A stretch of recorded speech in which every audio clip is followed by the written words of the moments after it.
Soy Michael Quisilemas, cirujano maxilofacial de la Universidad de La Habana. Mi posgrado lo hice en el Hospital Calixto García, junto con el profesor Guillermo Sánchez, que muchos de ustedes seguro lo conocen.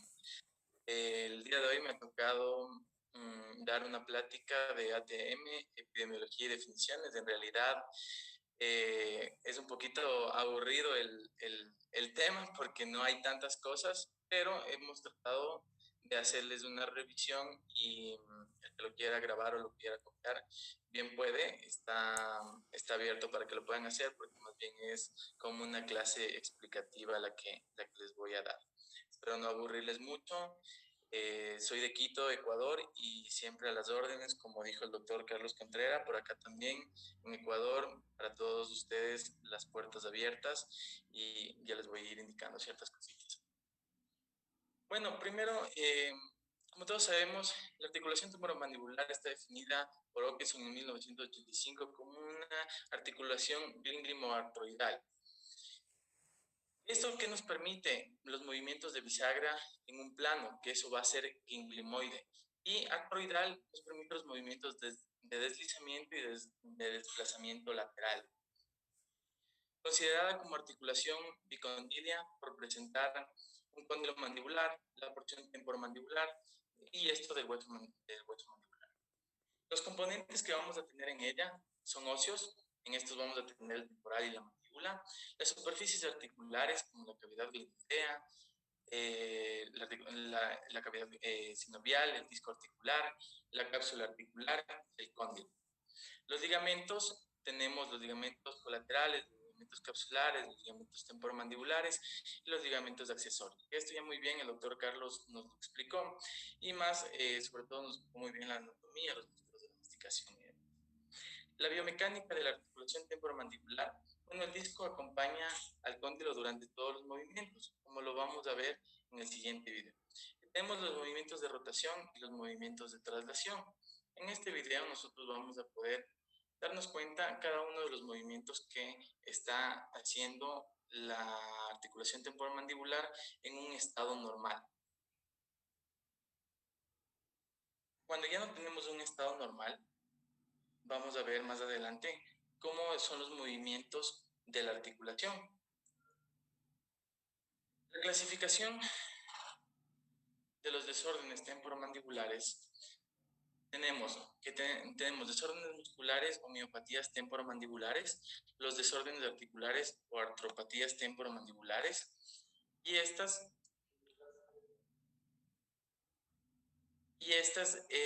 desórdenes los vamos a tener encausados en ciertas clasificaciones.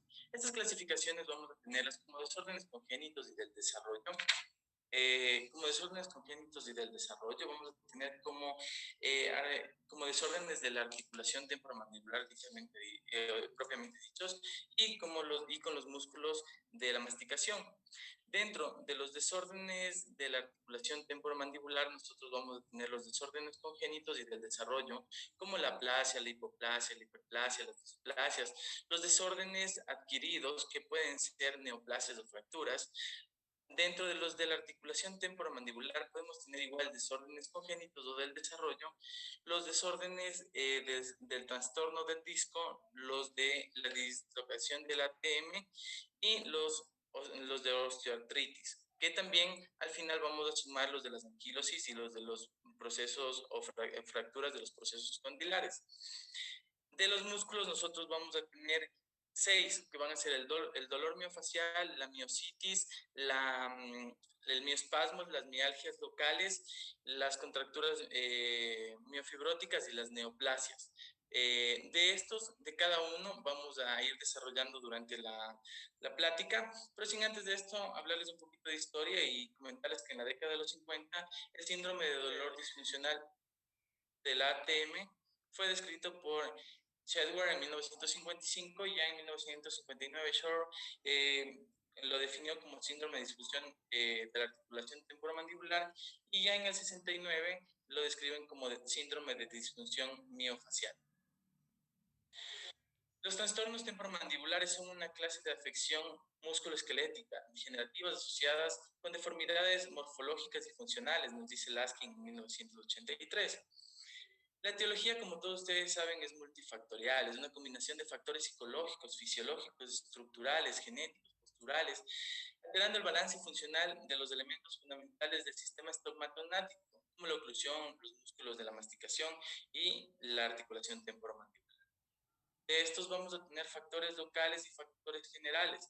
Dentro de los factores locales, nosotros vamos a tener los antecedentes de trauma, los hábitos parafuncionales relacionados a la oclusión y los factores generales como el estado psíquico, los factores hormonales, los factores hereditarios, la edad, el sexo y los desórdenes autoinmunes.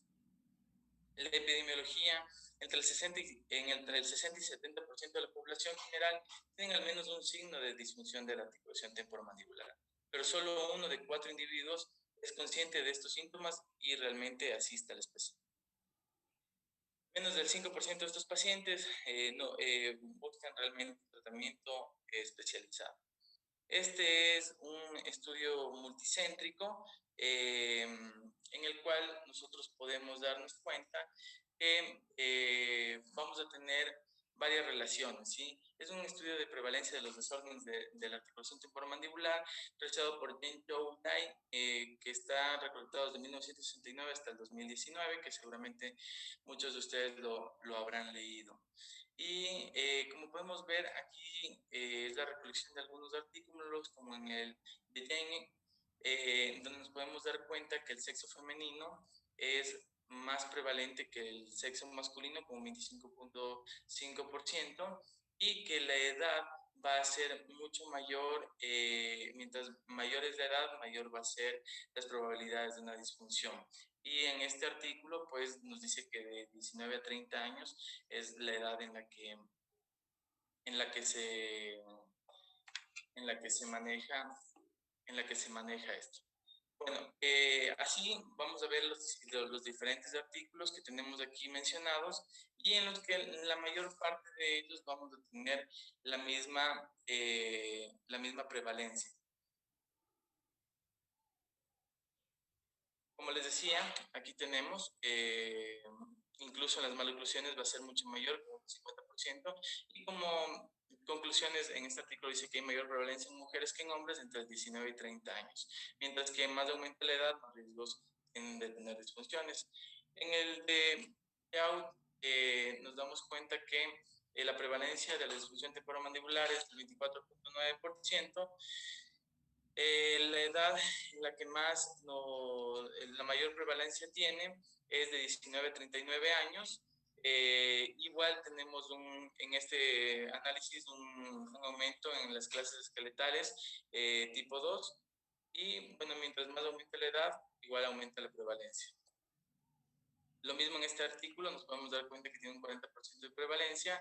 En el siguiente nos damos cuenta que no hay diferencias significativas en la edad, no hay asociaciones significativas, la maloclusión puede o no ser considerada como un factor primario etiológico para la disfunción temporomandibular. En el de Morant dice que la prevalencia es del 67.4%, no hay diferencias significativas en el sexo, la edad, hay mayor sonido articular mayores de 20 años y la apertura bucal reducida en menores de 10 años. Seguimos con el mismo estudio, es un estudio bastante largo, nos podemos dar cuenta que Olson en la prevalencia nos dice que hay un 73.3%, de igual forma las mujeres tienen mucho más síntomas, con un 72.4%, nos podemos dar cuenta que en este hay un aumento sobre todo en las mordidas cruzadas y en las mordidas profundas y bueno, que mayor prevalencia en edades mayores que menores, mayor prevalencia en mujeres también, mayor prevalencia en casos de mordida profunda, de mordidas abiertas anteriores y discrepancias transversales. La prevalencia en el siguiente es del 21.1%, y seguimos igual que en mujeres es mayor, del 21.2%.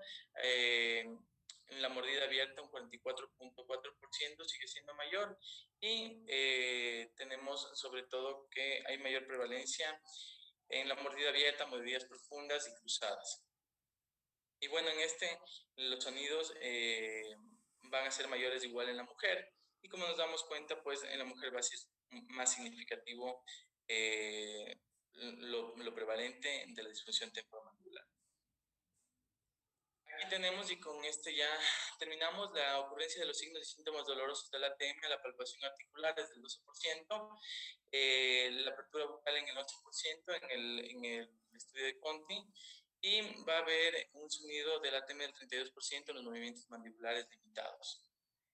Los síntomas dolorosos del ATM, signos y síntomas dolorosos del ATM, vamos a tener que la sensibilidad del mastetero es del 18% y la palpación articular del 19.5% y los movimientos del ATM del 25.2%.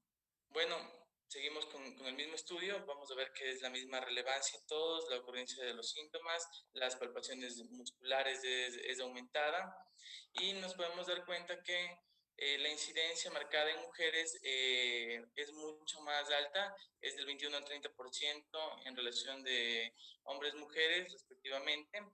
La incidencia es 2 a 1 en relación de sexo.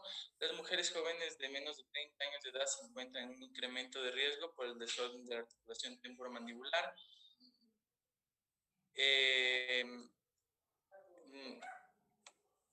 Los factores hormonales van a estar dados y existen algunas hipótesis en la que la presencia de los receptores de estrógenos en la ATM de las mujeres cambia las funciones metabólicas que aumentan la laxitud del ligamento.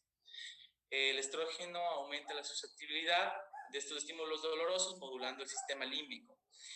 Un estudio demostró que estos estrógenos podrían contribuir a la degradación de las macromoléculas de matriz del cartílago y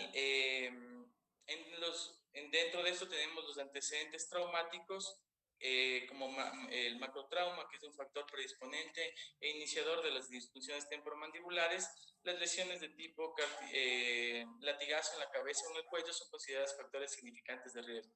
Les pido mil disculpas que están entrando y saliendo, lo que pasa es que tengo el paciente en el quirófano dormido y por eso es que voy un poco rápido. Hay un estudio que revisamos, de 400 pacientes con disfunción de la articulación temporomandibular, revela que el 24.5% de ellos, la presencia de dolor del ATM estaba directamente relacionada con la historia del trauma. Los hábitos parafuncionales como el bruxismo, en este caso el 87.5% de pacientes con desplazamiento del disco y dolor articular, en un estudio de 3.557 estudiantes identificaron bruxismo. Un momentito, por favor. Identificaron bruxismo y masticación de un chicle en un lado solo como factor de riesgo de la disfunción temporomandibular. En un estudio longitudinal de 420 personas en un periodo de 20 años, reportado por la relación significativa entre el bruxismo y la disfunción temporomandibular, pudimos darnos cuenta. La patología del ATM, las alteraciones que se producen por un cambio en la posición normal entre el cóndilo y el disco articular y la eminencia temporal, tenemos los desórdenes de interferencia del disco y los desórdenes de inflamación. Dentro de ellos, dentro de los desórdenes de interferencia del disco, tenemos las irregularidades de las superficies articulares en la inserción del disco y cóndilo y los desórdenes de inflamación, originadas como respuesta protectora de los tejidos de la articulación. Tenemos los desplazamientos del disco, los desplazamientos del disco con reducción y los desplazamientos del disco sin reducción. Los desplazamientos discales, bueno, nos damos cuenta que la banda posterior del disco articular se encuentra en posición anterior, medial, lateral o posterior respecto a la parte superior del cóndilo, y podemos darnos cuenta que tenemos una parte central cuando el disco está en la parte central, en la posterior y en la anterior. Los desplazamientos discal con reducción, el disco desplazado regresa a su posición normal en relación al cóndilo durante la apertura de la boca, y los signos van a ser los siguientes: chasquido, desviación de la línea media mandibular hacia el lado afectado, movimientos lateroretrusivos de la mandíbula restringiendo el lado no afectado. Los movimientos lateroretrusivos de la mandíbula no restringiendo hacia el lado afectado. El desplazamiento discal sin reducción Se considera el resultado de la progresión del desplazamiento del disco con reducción, caracterizada por una disfunción mecánica entre el disco y el cóndilo, clínicamente evidente. Los signos que tenemos es la limitación de la apertura bucal, la desviación de la línea media mandibular hacia el lado afectado en la apertura, los movimientos lateroretrusivos en la mandíbula restringidos hacia el lado afectado y contralateral, dolor a la palpación. Las adherencias son las uniones esporádicas del disco a algunas de las superficies articulares, lo cual se libera durante la reanudación del movimiento articular.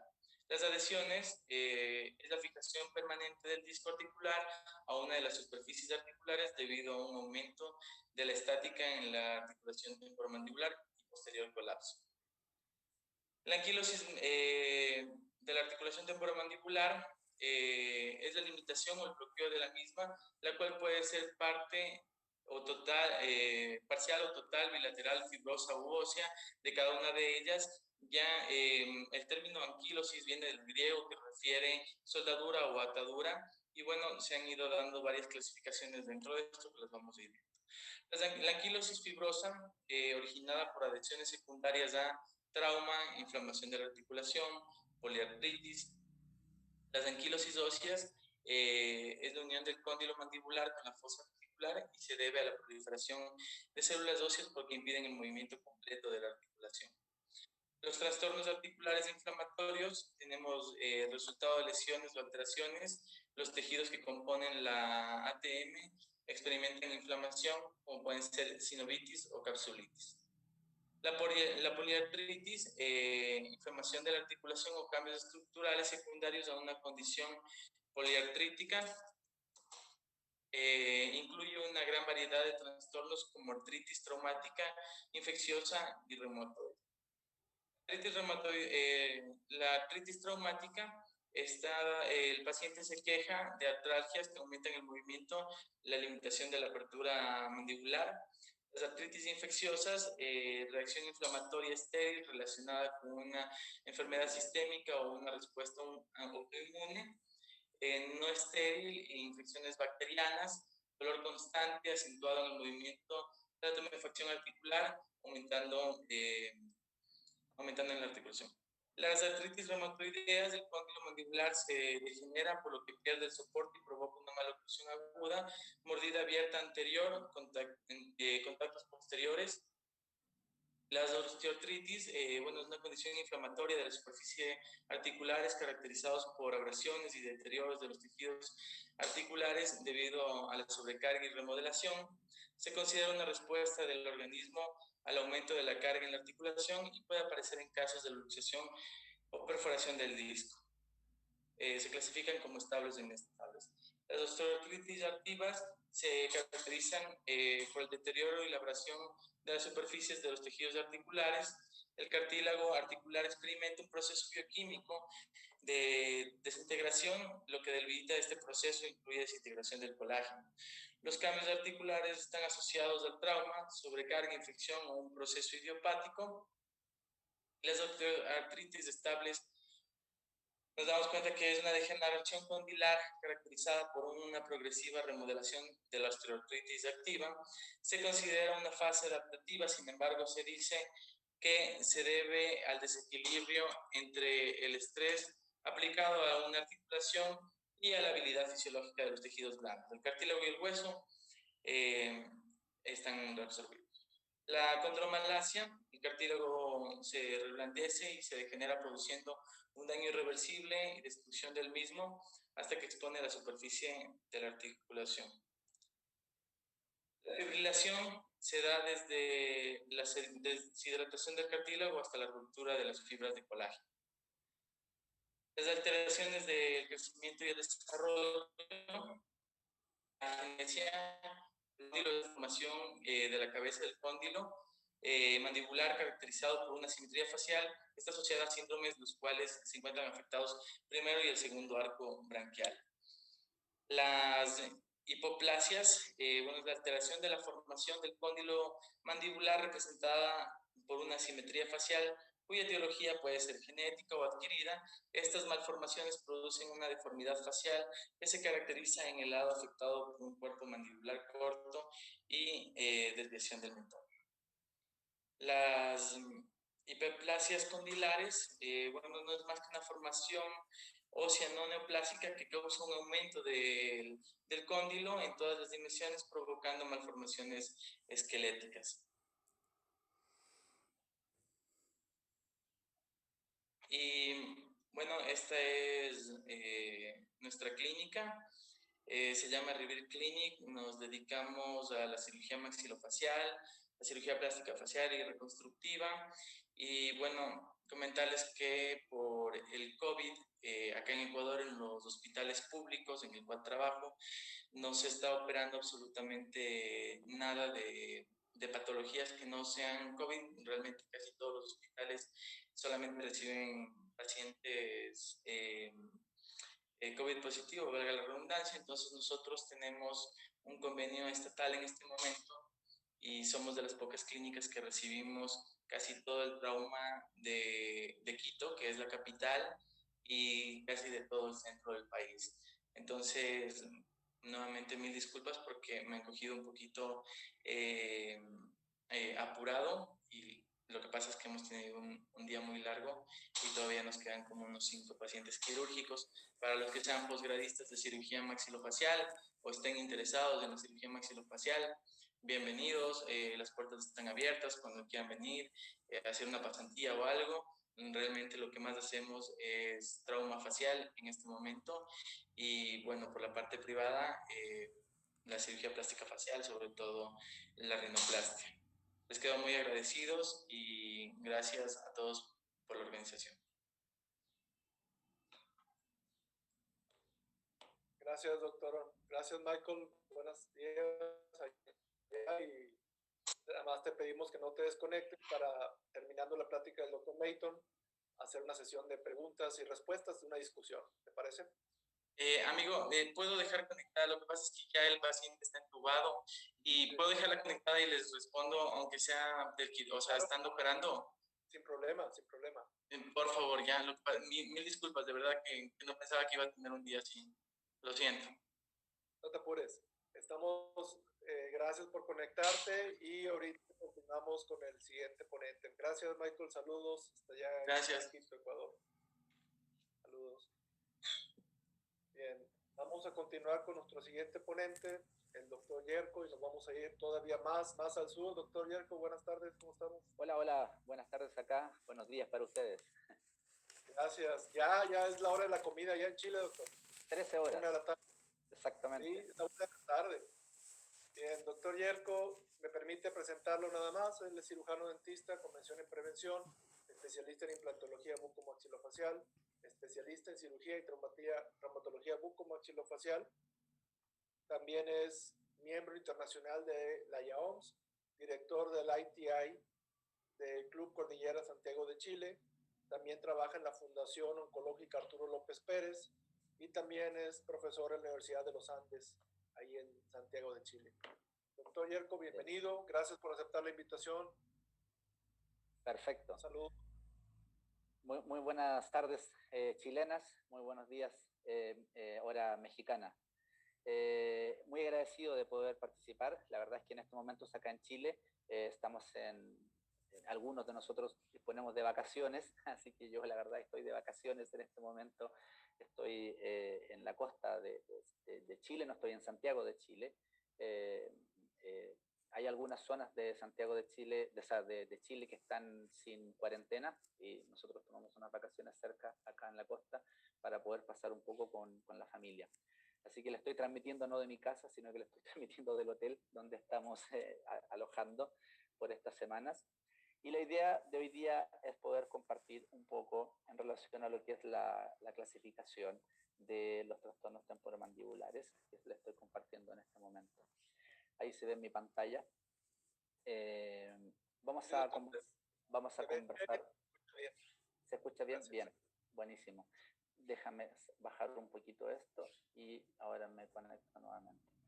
Entonces, la idea es poder compartir un poco en relación a la clasificación de los trastornos temporomandibulares Les comento que cuando yo estudiaba en el pregrado, cuando era más joven, ahora tengo más canas y estoy más gordo también, eh, para mí la clasificación de las alteraciones del temporomandibulares era un dolor de cabeza. La verdad es que me costó mucho en esos momentos como estudiante enfrentar todo esto de las patologías de los discos, de cómo se producían los dolores y cómo existía esta relación de problemas entre los músculos, la articulación, los dientes y el dolor de la cara y del cráneo. Entonces, luego de eso, cuando ya egresé del posgrado, del pregrado y entramos a posgrados, ahí ya enfilamos un poco más directamente en relación a lo que es entender. Y la verdad es que eh, me tocó hacer un poco una pequeña historia en relación a esto y la verdad es que la historia, la verdad es que aclara bastante un poco todos estos conceptos.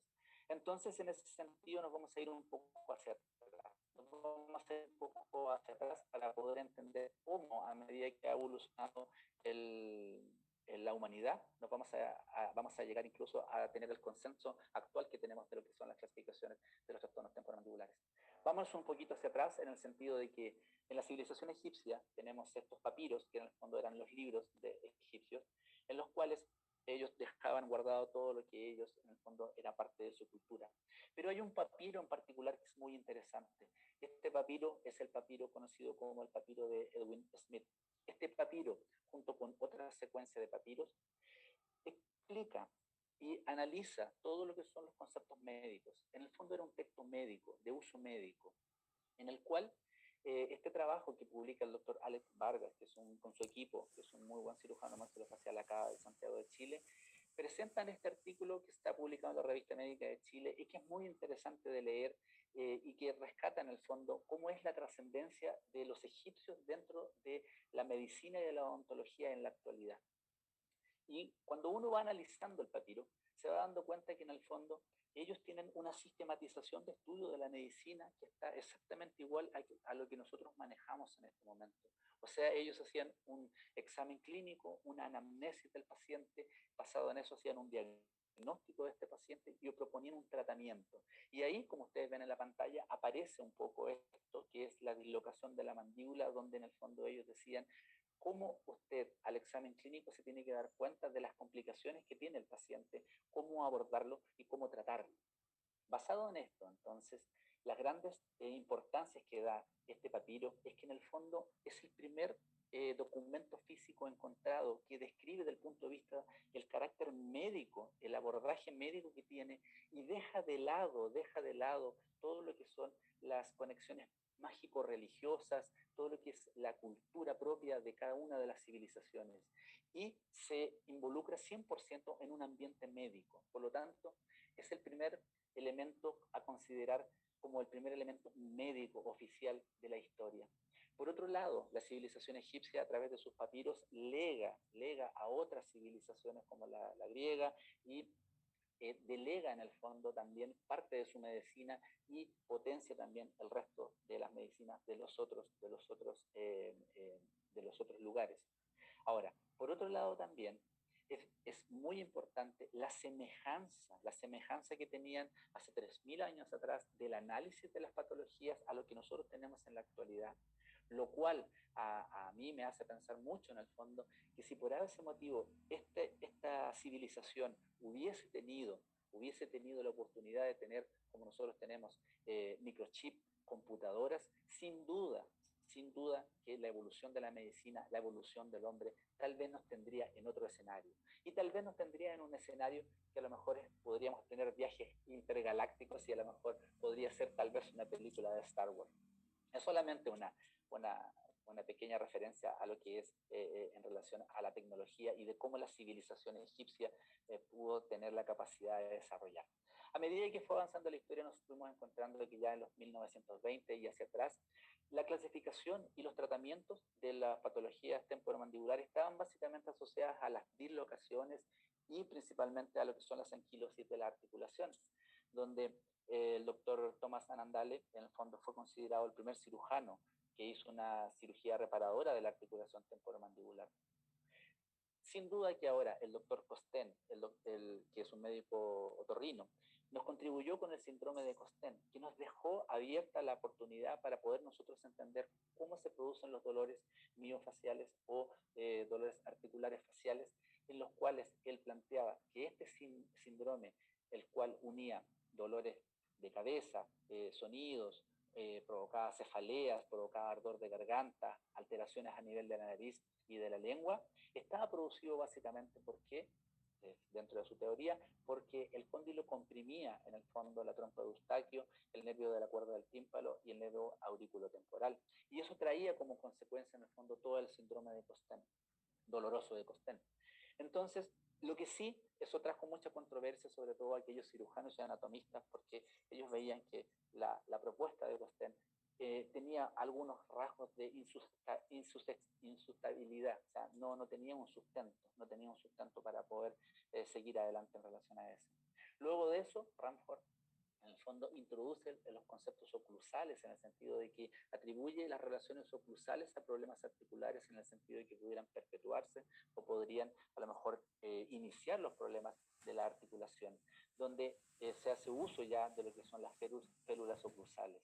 Schwartz en los años 40 da un rol preponderante a lo que son la musculatura masticatoria que está involucrada alrededor de la articulación y da una importancia a lo que es la tensión emocional. O sea, ya iniciamos el concepto de entender que hay un eje 2, que es el sistema nervioso central que pudiera también tener una implicación en relación a eso. Los otros tres autores enfatizan el rol en lo que es la neurofisiología. Y por otro lado, Lansky agrega los conceptos de psicofisiológicos de los espasmos de la musculatura y la fatiga que provocan algunos hábitos bucales nocivos que van a traer como consecuencia en lo que podrían ser promotores de esta disfunción. Pero por otro lado, Farrar y McCarthy desafían los conceptos neuromusculares y oclusales y enfocan el problema básicamente a un problema de que la articulación tiene algunas alteraciones intracapsulares que tienen que ser quirúrgicamente resueltas.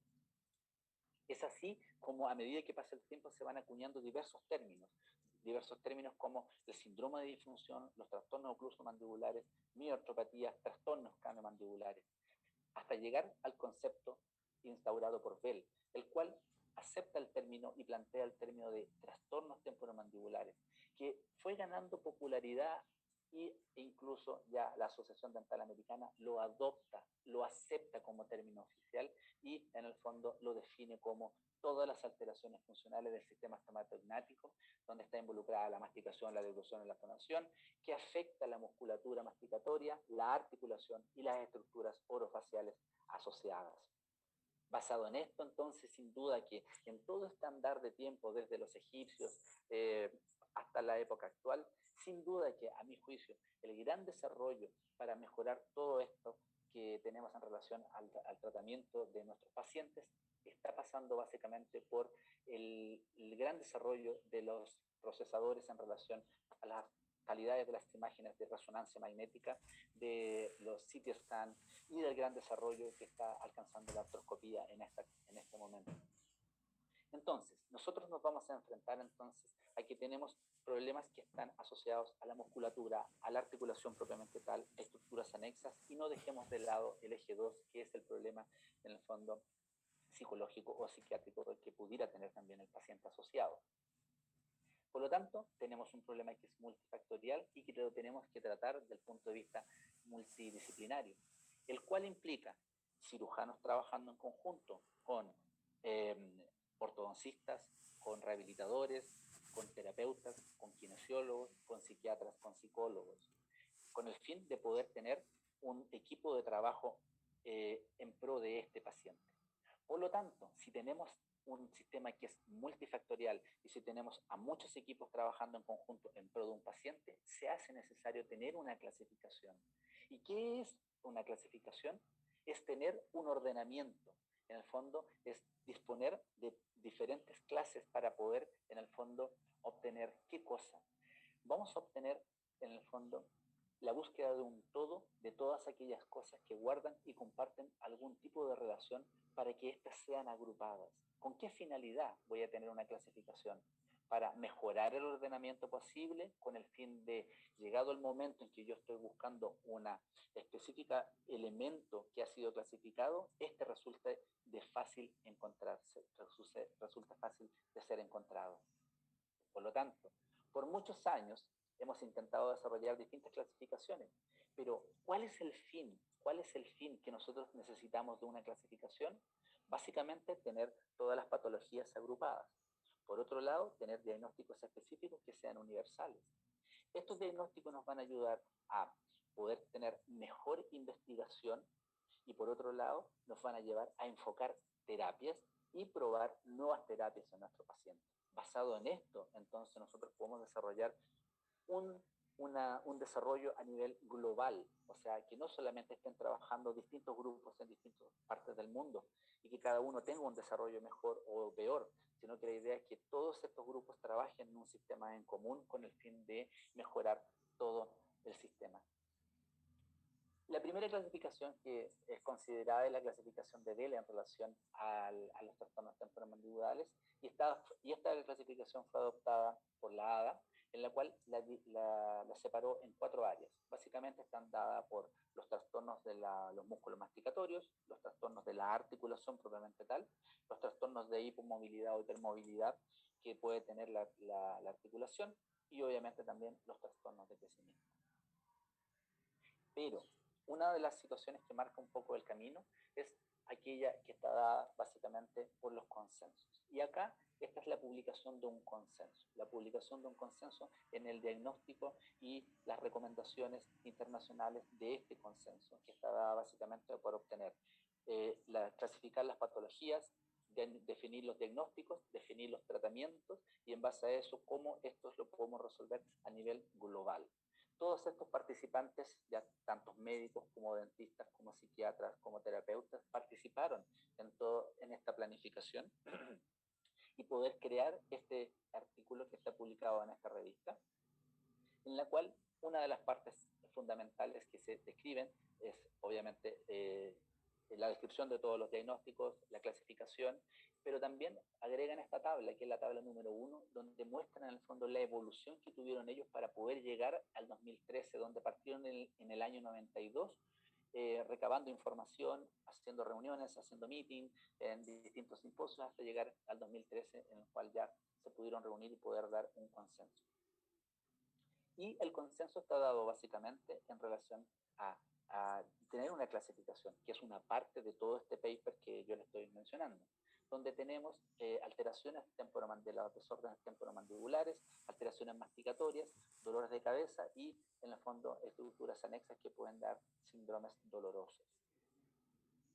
Si uno visita la página de la Sociedad Americana de Dolor Orofacial, se encuentra con bastante información, que es información válida para los profesionales como también para los pacientes, donde tenemos en el fondo qué es lo que es, cuáles son las causas, cuáles son los posibles tratamientos y cómo podemos abordar esta patología.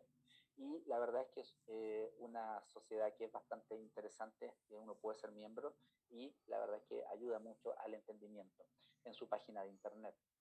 Luego de eso, se hace una pequeña expansión de esta clasificación que fue publicado en el Journal de Rehabilitación Oral, que básicamente lo que no hace es, no cambia la clasificación, sino que lo que hace es agrandar otros tópicos, definir algunas otras situaciones, pero en general es lo mismo que el consenso anterior. Si nos introducimos en esta clasificación entonces de trastornos temporomandibulares, lo que está publicado en la revista de dolor facial y oral y de dolor de cabeza está dividida en estos 4 grupos. Nosotros vamos a tener dolores a nivel de, vamos a tener alteraciones a nivel de la articulación, vamos a tener alteraciones a nivel de la musculatura, dolores de cabeza y dolores de las estructuras asociadas a la articulación. Cuando nos enfocamos en los dolores de la articulación, está básicamente por dolor a nivel de la articulación, vamos a tener desórdenes internos del disco, en los cuales podemos tener los discos que en el fondo están con reducción, sin reducción, vamos a tener hipermovilidad de la articulación o hipomovilidad de la articulación, Enfermedades asociadas a enfermedades que pueden ser degenerativas, que pueden ser asociadas a artritis, que pueden ser asociadas a procesos de osteonecrosis, neoplasias o en otras alteraciones a nivel de las sinoviales. Sin duda que el capítulo de fracturas también está dentro de las complicaciones que podemos tener, y por otro lado, sin duda que también las alteraciones congénitas, tanto como las aplasias, las hipoplasias, las hiperplasias, son parte de lo que nosotros tenemos que tener en consideración. Luego de eso, que salimos de la parte articular, vamos a enfocarnos a la parte masticatoria, o sea, los desórdenes masticatorios a nivel de los músculos principalmente, tanto a nivel de los músculos como también de los tendones, como los dolores, los espasmos musculares, las contracturas, las hipertrofias, y por otro lado también las neoplasias en relación a los tejidos blandos que están involucrados en las zonas alrededor. Y por otro lado, los desórdenes de movimiento. Y otra situación que también está muy al menos presente, al menos acá en Chile, que son los procesos o alteraciones sistémicas de enfermedades sistémicas que contribuyen al dolor, que en este caso una de las más conocidas es la fibromialgia, que ataca a los pacientes. Y los otros dos segmentos son los dolores de cabeza, los cuales son atribuidos a alteraciones de la articulación que generan un dolor referido y generan en el fondo dolor de cabeza. Y para cerrar esta clasificación está la asociación de lo que son las hiperplasias condilares asociadas a estructuras anexas de la articulación.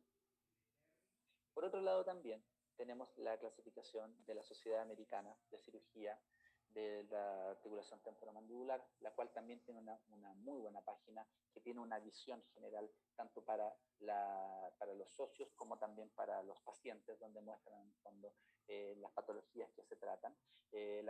Esta sociedad es muy interesante para nosotros porque tiene una sociedad americana, tiene una sociedad europea hermana y tiene una sociedad latinoamericana que también son hermanas. O sea, las tres sociedades funcionan en un conjunto, lo cual se vuelve en relación a lo que yo les decía, del consenso. O sea, tenemos un consenso para poder trabajar todos en conjunto, ¿ya? Lo cual es muy beneficioso. Así que les recomiendo estas dos páginas que también las puedan revisar. Y en relación a esto tenemos la clasificación de la sociedad de cirugía, que está basada básicamente en dos áreas, que son los desórdenes de la articulación y los desórdenes a nivel de las relaciones musculares.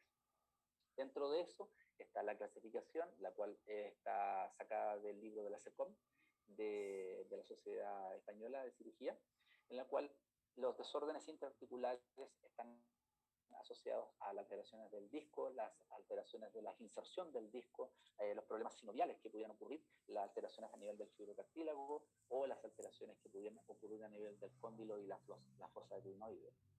Cuando salimos de la articulación, las patologías asociadas están dadas básicamente a las estructuras musculares musculoesqueléticas anexas, y por otro lado también el sistema nervioso periférico también pudiera influir en esta situación.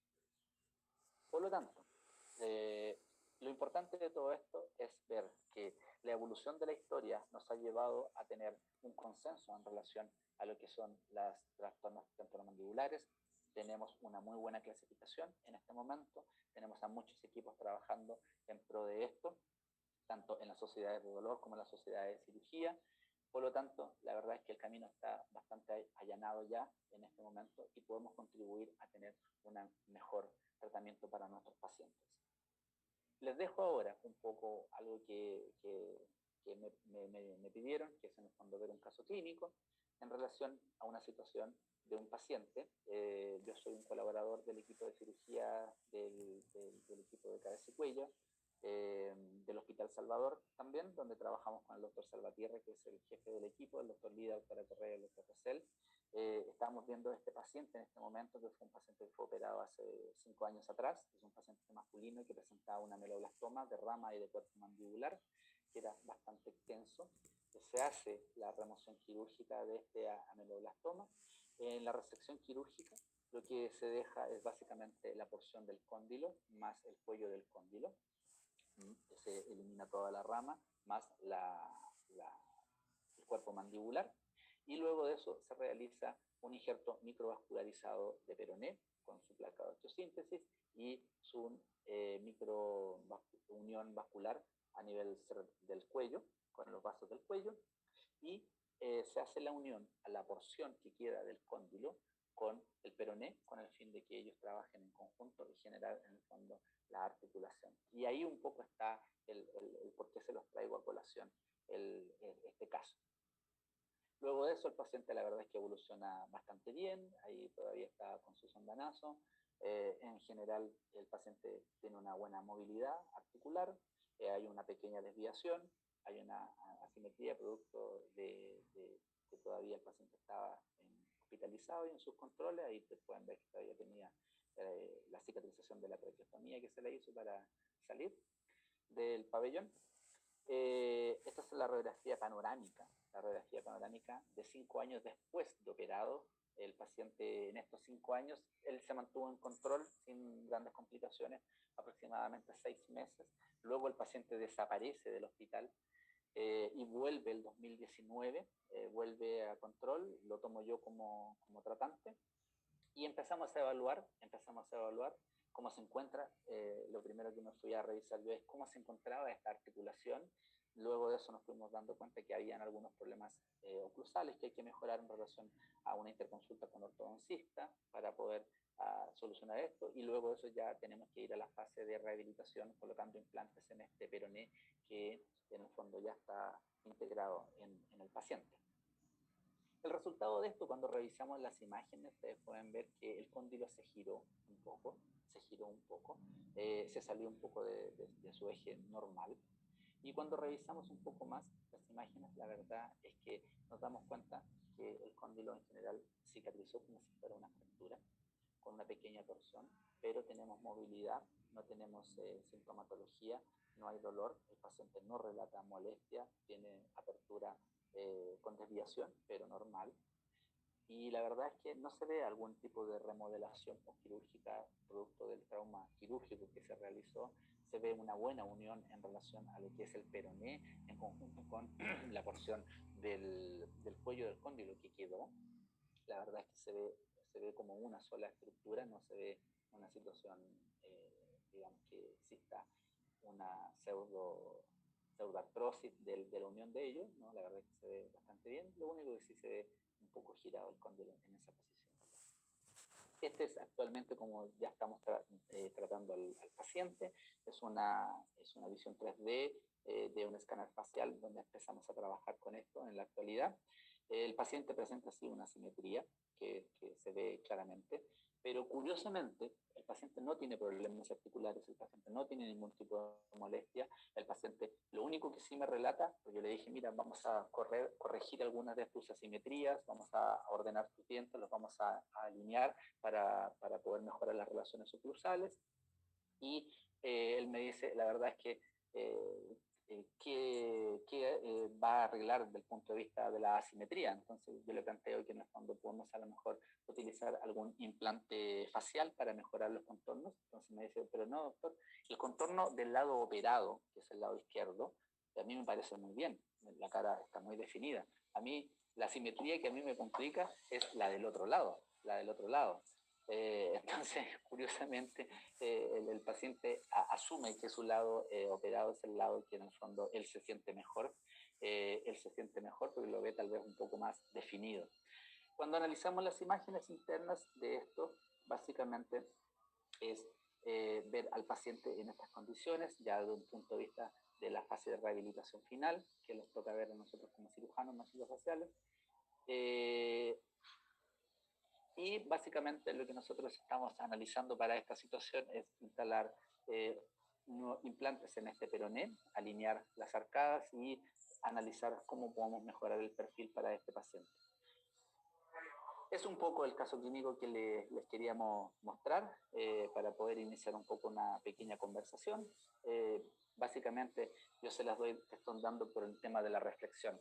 ¿Y cuál es mi reflexión? Que fue lo mismo que yo conversé con el equipo de cirugía de cabeza y cuello, donde les planteaba la idea de, en estas situaciones tenemos un paciente que está funcionando en buenas condiciones, asintomático, sin grandes complicaciones, donde las posibilidades podrían haber sido 2 o 3.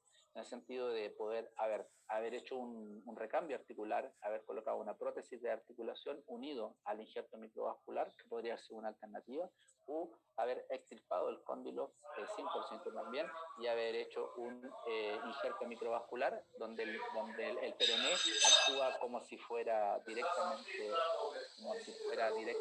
una articulación. Eso es por parte de mi reflexión. Eso es un poco parte de mi reflexión. Y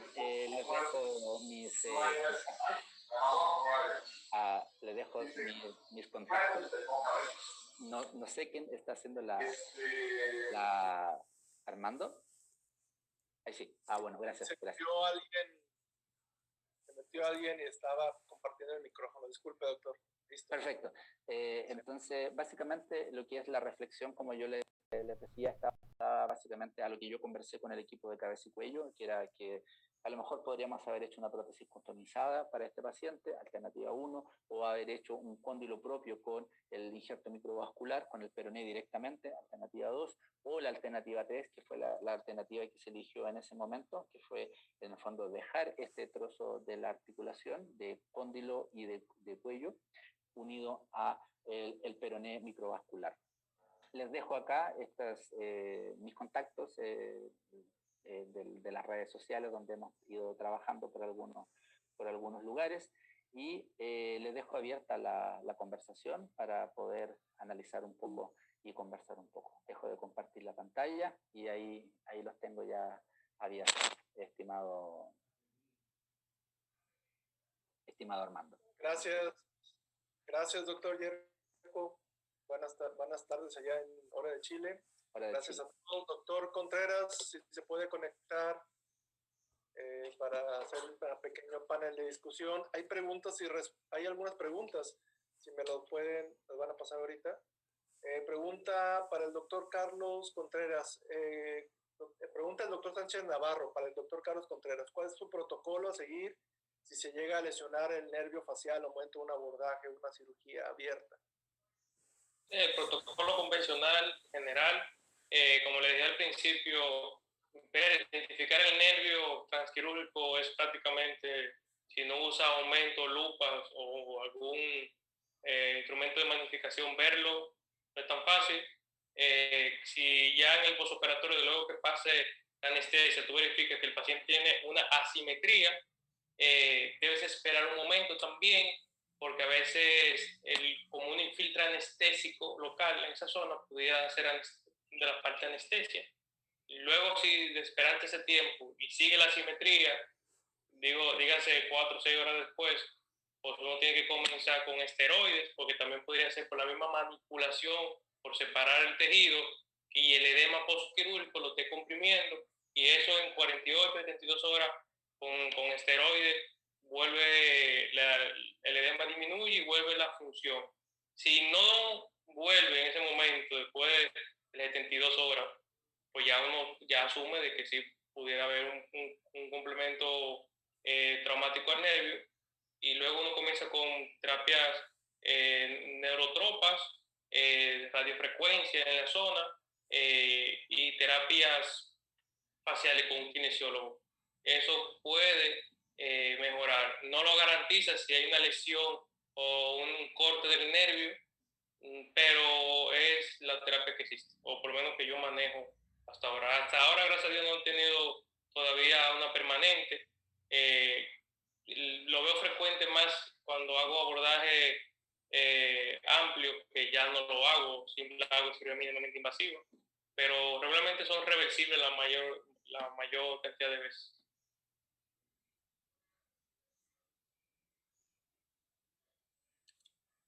No se escucha, doctor Armando. Gracias, doctor Contreras, perdón. Hay otra pregunta para ti. La doctora Blanca Estela pregunta, creo que a lo mejor no completó bien la pregunta, pero dice, ¿en una parálisis facial se daña la ATM? Creo que a lo mejor...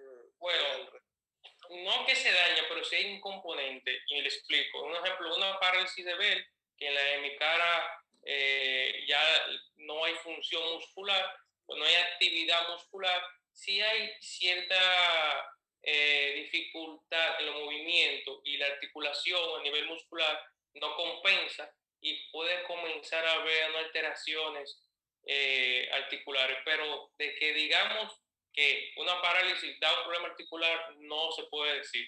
Sí va a haber alteraciones muy leves, pero no, yo tengo varios pacientes realmente que me han referido el otorrino, porque ellos hacen una cirugía otológica que es muy delicada y a veces tocan el nervio facial en la porción petrosa y quedan con esa lesión, pero no he visto realmente problema articular per se por un parálisis de... Puede ser que exista, pero yo no lo he visto todavía. No me ha tocado ver un problema articular que yo tenga que intervenir quirúrgicamente para resolverlo.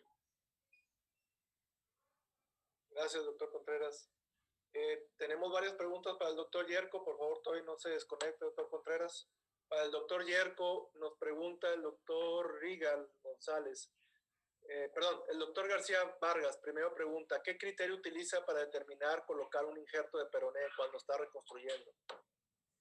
La extensión. Básicamente nosotros en el equipo de cirugía de cabeza y cuello, las extensiones.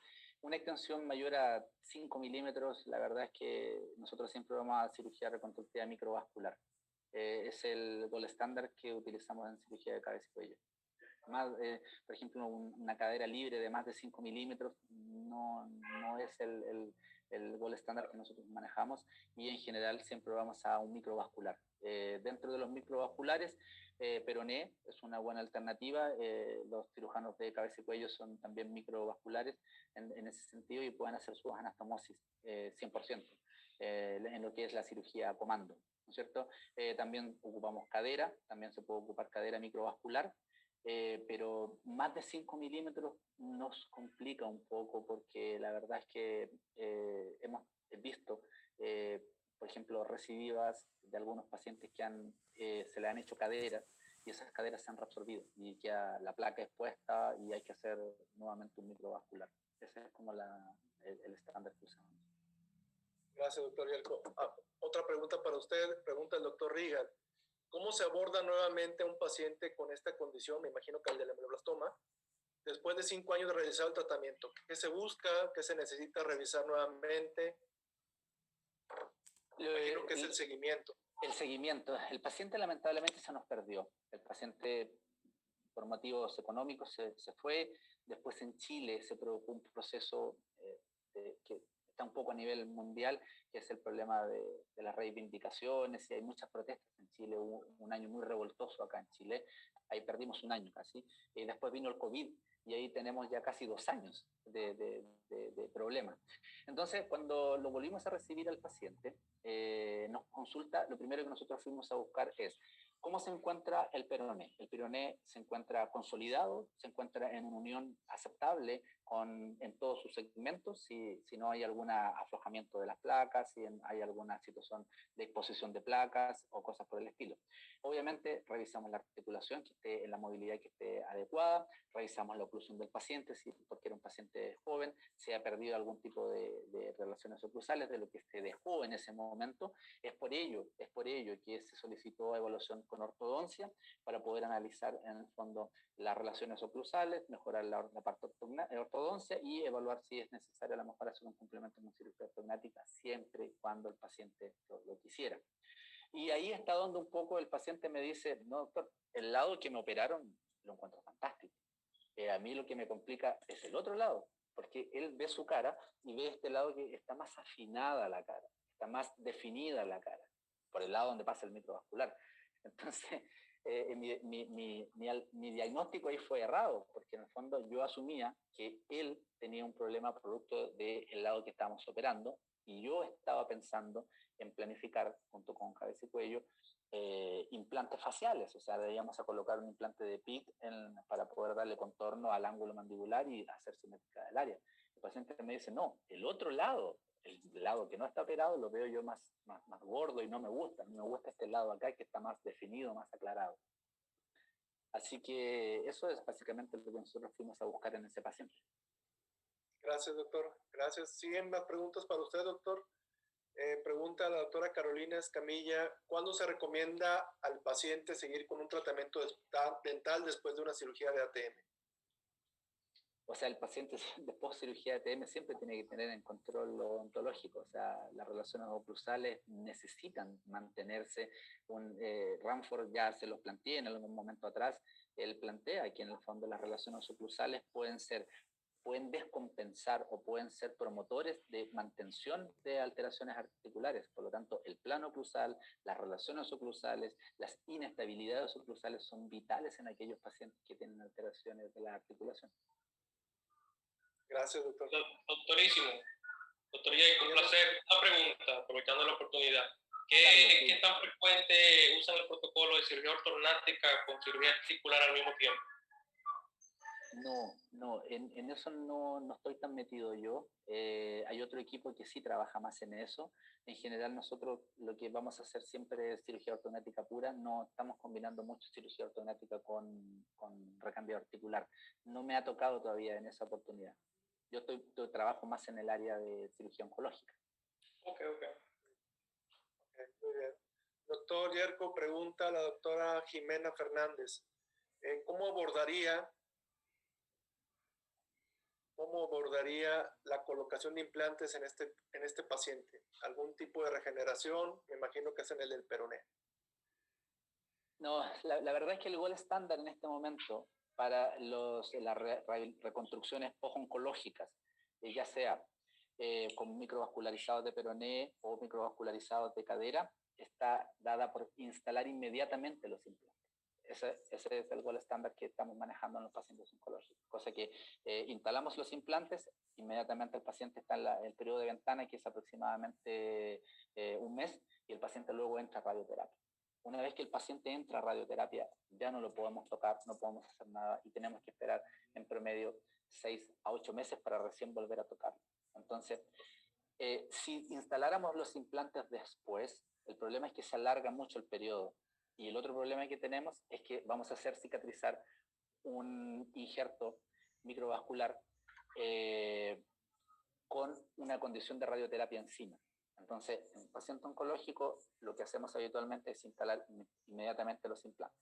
Y en el caso de los tumores benignos agresivos, como fue este caso del ameloblastoma, este ameloblastoma no va a ser irradiado, obviamente, y nosotros inmediatamente instalamos los implantes también.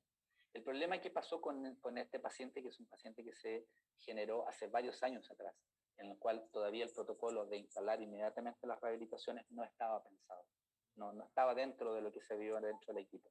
Entonces, ahora lo que hacemos es la planificación en conjunto con los cirujanos de cabeza y cuello, más el equipo de cirugía maxilofacial, se hace la planificación 3D de cómo va a ser las guías de corte de la mandíbula, cómo van a ser las guías de corte de peroné, cómo ensamblamos los peroné, la instalación de los implantes y se piensa inmediatamente en la rehabilitación del paciente. Todo eso en una cirugía comando que se hace desde un inicio.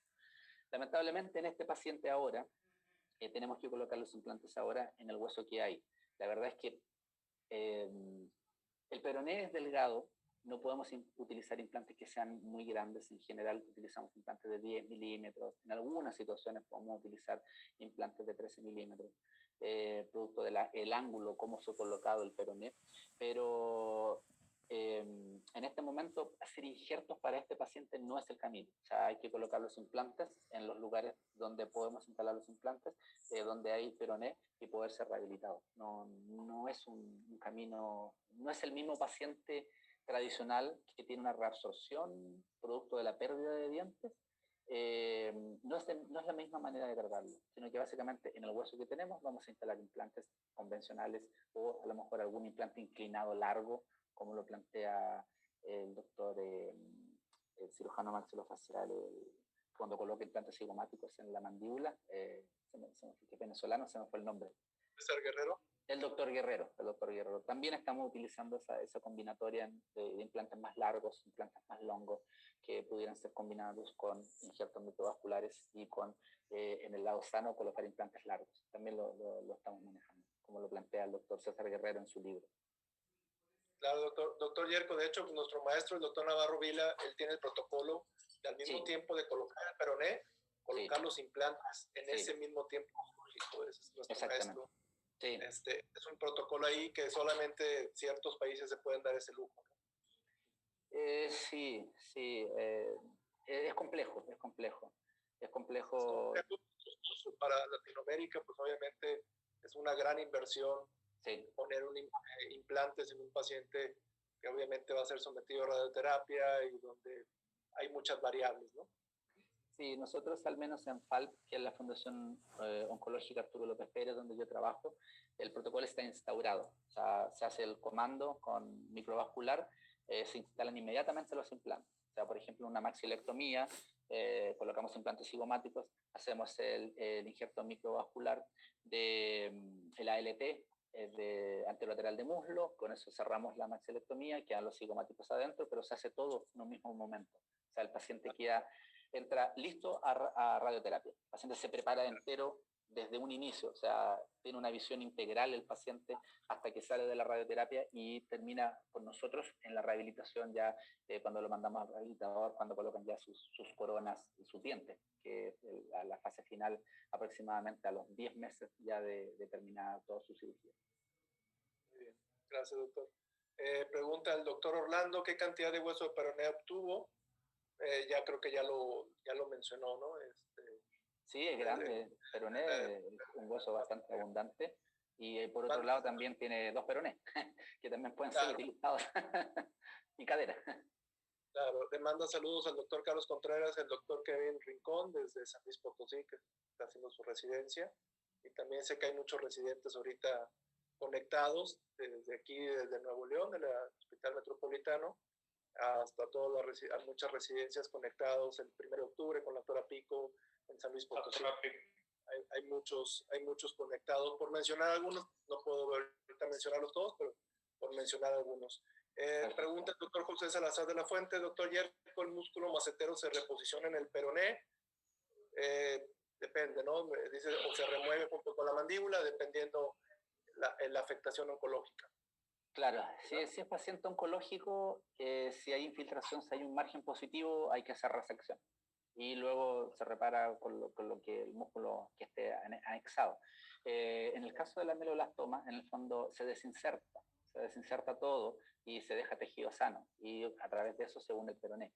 Eso no es un problema. Pero en oncología, el criterio está, si hay un margen positivo, no podemos dejar un margen positivo visible en la biopsia intraoperatoria, que se espera cuando se envían las muestras, tienen que haber márgenes negativos, y lo ideal es dejar margen cero. O sea, no podemos dejar el paciente con tumor puesto, a menos que en el fondo haya alguna implicancia con alguna estructura que no se pueda seguir avanzando, y ahí el cirujano de cabeza y cuello va a frenar, no va a seguir avanzando, como ejemplo base de cráneo, y el resto lo tiene que hacer ya la parte de radioterapia o la radioquimio, dependiendo del tipo de tumor que se haya pensado. Y luego de eso, recuerden también que el paciente, una vez que termina su proceso quirúrgico, el paciente nuevamente es reevaluado en un comité oncológico, donde se vuelve a revisar el paciente, y en base a eso también se instaura el tratamiento a seguir, dependiendo de las biopsias diferidas que se obtienen. Claro, gracias. Una pregunta para los dos, y aprovechando ahorita la pregunta de la doctora Andrea Reyes Flores, aprovechando ahorita la experiencia latinoamericana en este caso de Chile y Dominicana, ¿cuál es el protocolo? La doctora Andrea Reyes pregunta, dentro del manejo del desplazamiento del disco anterior sin reducción, con una limitación importante en la apertura, dolor y crepitación, ¿se recomienda hacer artrocentesis, pregunta, o un manejo conservador con férula oclusal? Gracias. Para si pueden contestar los dos desde el punto de vista de ambos países.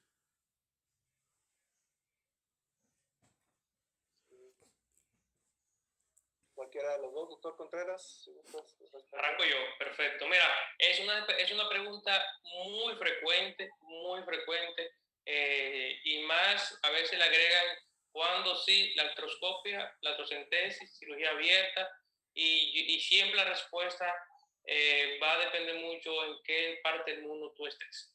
Hay un protocolo, una clasificación, no me malinterprete, pero hay escuelas que solamente hacen artrocentesis. Hay otras escuelas que solamente hacen cirugía abierta. Hay otras escuelas que solamente hacen cirugía artroscópica. Entonces, estas tres escuelas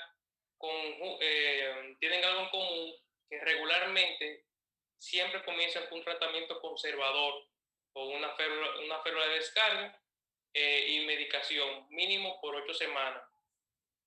Obviamente cuando hay un bloqueo articular, que hay limitación de la apertura, pues obviamente uno pasa directamente a una artrocentesis para liberar ese disco, si eres de la escuela que hace artrocentesis exclusivamente. En el caso de nosotros, por ejemplo aquí en Dominicana, cuando el paciente lo permite, yo siempre comienzo con un bloqueo articular. Tengo muchos videos interesantísimos ahí que lo pudiera mostrar ya después. Cuando hay un bloqueo articular, cuando tomo resonancia, veo un derrame articular, veo desplazamiento de disco articular, hay espacio en el articular superior, paso a terapia conservadora y en 2 semanas paso, si no hay, en menos de lo que me tome la preparación quirúrgica, y hago una artroscopía diagnóstica y al mismo tiempo terapéutica. Okay, muy bien, doctor Yerko. Básicamente, yo voy siempre por el lado de la situación conservadora. O sea, si el paciente tiene un buen resultado desde el punto de vista de la artrocentesis y del buen manejo terapéutico por parte del rehabilitador o del terapeuta oclusal que está llevando las férulas, y el resultado de esto se remite después de hacer la artrocentesis y el lavado de la articulación, y esto mejora, sin duda el camino hay que seguirlo y manteniéndolo de esa manera. Si por ese motivo, como plantea el doctor, la opción de poder hacer una cirugía por medida artroscópica y fuese necesaria, bueno, si tiene la inversión para poder hacerlo, si tiene todos los elementos posibles para poder realizarlo, bueno, es el camino a realizar para mejorar las condiciones. Y ya la última etapa, la etapa final, en el sentido de que si ya la articulación está muy destrozada y se transformó en una situación que es imposible de manejo, ya necesariamente hay distintas guías para poder hacer lo que es la prótesis customizada de articulación y poder hacer un recambio oportuno de esta articulación para evitar en el fondo el sufrimiento del paciente. Complementando a lo que dije, obviamente la artroscopía en el paciente Wilkes 3 es lo ideal, pero focalizándolo a la pregunta de un desplazamiento discal anterior con bloqueo articular, pues obviamente el paciente, me ha pasado a mí que vienen con 2 milímetros de apertura, que no se le puede tomar ni siquiera impresión para mandarse una férula. Entonces debemos en ese momento hacer algo para controlar, y lo más ideal es una artrocentesis para no reposicionar el disco, sino para que tenga obviamente movilidad y esa articulación comience a funcionar más adecuadamente. Muchas gracias. Hay más preguntas, pero sí estamos un poco restringidos de tiempo, y también la idea era también se van a quedar guardadas las preguntas, así que si ustedes están, pueden contestar algunas, doctor Contreras, doctor Yerko y doctor Michael. Sí, claro. Una sería muy bueno. Estoy contestando algunas directamente. Excelente. Nada más queríamos hacer una pequeña discusión. Aquí en México es muy común que el problema articular lo vea otorrino, lo vea odontología y lo vea maxilofacial. ¿Pasa algo parecido en Chile y República Dominicana? Otorrino acá en Chile. ¿Quién es el primer contacto que ve un paciente con problema articular? A mí, por ejemplo, el 60% de mis pacientes son referidos por el síndrome de Koster, que ese síndrome solamente lo diagnostica el otorrino con ese nombre.